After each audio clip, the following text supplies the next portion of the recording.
Assalamualaikum warahmatullahi wabarakatuh. Waalaikumsalam warahmatullahi wabarakatuh. Terima kasih kepada teman-teman yang telah menyempatkan hadir. Sebelumnya perkenalkan, nama saya Puji Suryandani, Stanbook A1 Q121071. Baik, dalam pertemuan kali ini saya akan sedikit mempresentasikan hasil artikel jurnal saya yang berjudul Peran Guru Bimbingan Konseling dalam menguatkan peran karakteristik siswa di SMA Negeri 9 Kendari. Baik, langsung saja. Pendahuluannya, secara umum pendidikan ialah salah satu faktor yang sangat penting di dalam kehidupan. Hal ini disebabkan karena pada dasarnya manusia memiliki kekurangan dan keterbatasannya. Maka untuk melengkapi keterbatasan tersebut, manusia berproses dalam pendidikan.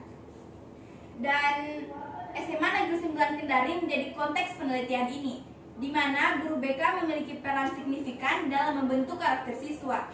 Dalam artikel ini, saya akan menjelajahi dan menggambarkan peran guru BK dalam memuatkan karakter siswa di lingkungan pendidikan menengah atas ini. Baik, untuk metode penelitiannya, penelitian ini menggunakan pendekatan kualitatif dengan jenis deskriptif yang bertujuan untuk mendeskripsikan peran guru BK sebagai teladan dalam pengembangan karakter siswa. Pendekatan kualitatif dilakukan untuk mengkaji terhadap perilaku dan kejadian secara alami.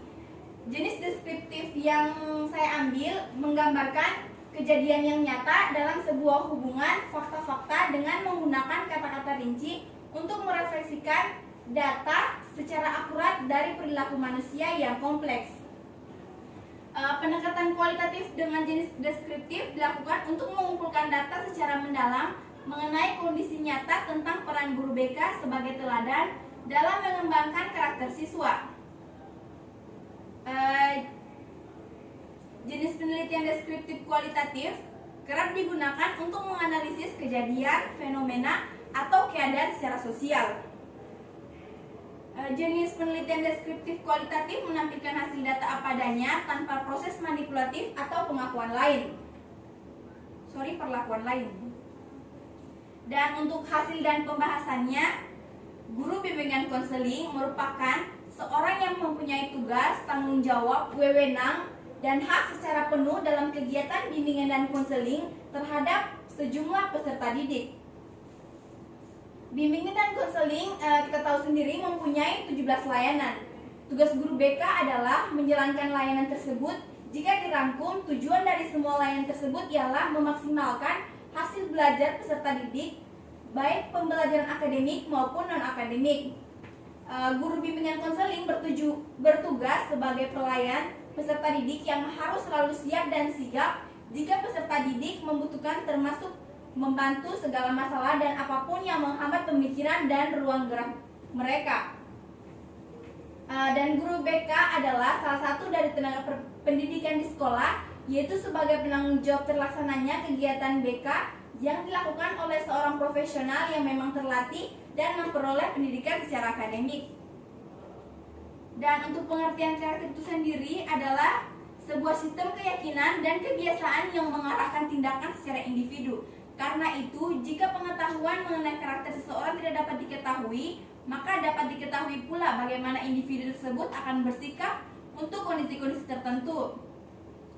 Dilihat dari sudut pengertian, karakter dan akhlak dan memiliki perbedaan yang signifikan. Keduanya didefinisikan sebagai suatu tindakan yang terjadi tanpa ada lagi pemikiran lagi, karena sudah tertanam dalam pikiran, dan dengan kata lain keduanya dapat disebut dengan kebiasaan.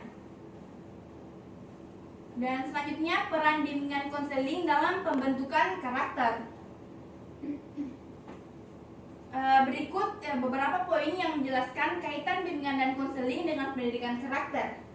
Di sini yang pertama, bimbingan dan konseling merupakan bagian integral dari sistem pendidikan nasional, maka orientasi tujuan dari pelaksanaan BK juga merupakan bagian dari orientasi tujuan dan pelaksanaan pendidikan karakter.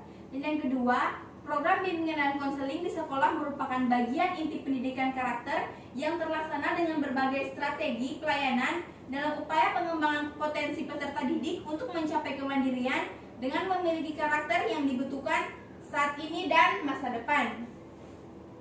Dan itu untuk yang ketiga, pekerjaan bimbingan dan konseling adalah pekerjaan berbasis nilai, layanan etis, normatif, dan bukan layanan bebas.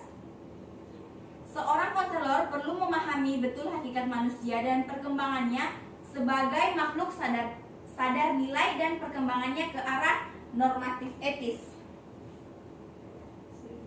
Dan untuk selanjutnya, bimbingan konseling di lingkungan pendidikan memiliki peran krusial dalam membentuk karakter siswa. Dan guru BK bukan hanya menjadi penanggung jawab masalah akademis, melainkan juga sebagai fasilitator pembentukan karakter yang positif. Oleh karena itu, peran BK menjadi semakin esensial dalam memberikan bimbingan yang tidak hanya terfokus pada prestasi akademis, tetapi juga pada aspek-aspek psikologis, sosial, dan moral siswa. Dan selanjutnya, proses pembentukan karakter siswa melibatkan serangkaian langkah dan intervensi yang dilakukan oleh peran bimbingan konseling di lingkungan pendidikan. Baik, kalian teman-teman bisa lihat sendiri. Ini ada 6. Baik, yang pertama itu identifikasi dan evaluasi, dan yang kedua konseling individu, yang ketiga pengembangan keterampilan sosial, dan yang keempat pembinaan etika dan moral, yang kelima pengembangan rencana karir dan tujuan hidup, dan yang terakhir program pengembangan karakter. Dan untuk kesimpulannya, dalam rangka membentuk karakter siswa di SMA Negeri 9 Kendari, peran guru BK memegang peran sentral. Guru BK tidak hanya bertanggung jawab terhadap masalah akademis, tetapi juga menjadi fasilitator utama dalam pembentukan karakter positif siswa. Nah, melalui sesi konseling individu, pengembangan keterampilan sosial, dan program-program pengembangan karakter, guru BK menciptakan lingkungan yang mendukung pertumbuhan holistik siswa. Mereka berperan sebagai pelayan, pembimbing siswa dalam mengatasi masalah pribadi, menentukan visi masa depan, dan menginternalisasi nilai-nilai moral yang penting. Lebih dari sekedar layanan, pendukung guru BK di SMA Negeri 11 Kendari berkontribusi secara substansial dalam membentuk karakter yang kokoh, bertanggung jawab, dan sikap menghadapi tantangan kehidupan. Baik, itulah artikel jurnal dari saya. Jika ada yang kurang jelas kepada teman-teman yang ingin bertanya, saya persilahkan. Baik, saya persilahkan Serlita. Judulnya kan ini peran guru BK dalam menguatkan karakter siswa.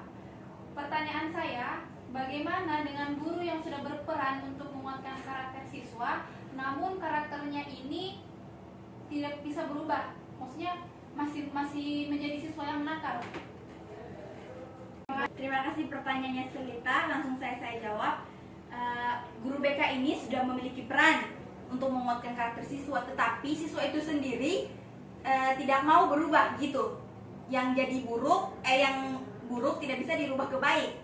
Nah, begini, kalau menurut saya peserta didik itu tidak dapat mengubah, kita sebagai guru hanya untuk memberitahu, tidak dapat mengubah peserta itu menjadi baik. Jadi kita sebagai guru BK tidak dapat mengubah seutuhnya karakteristik dari peserta itu sendiri. Dan kita sebagai guru hanya memberikan pemahaman atau memberikan informasi kepada siswa itu sendiri. Teman-teman yang lain mungkin ada yang kurang jelas atau ada yang ingin ditanyakan?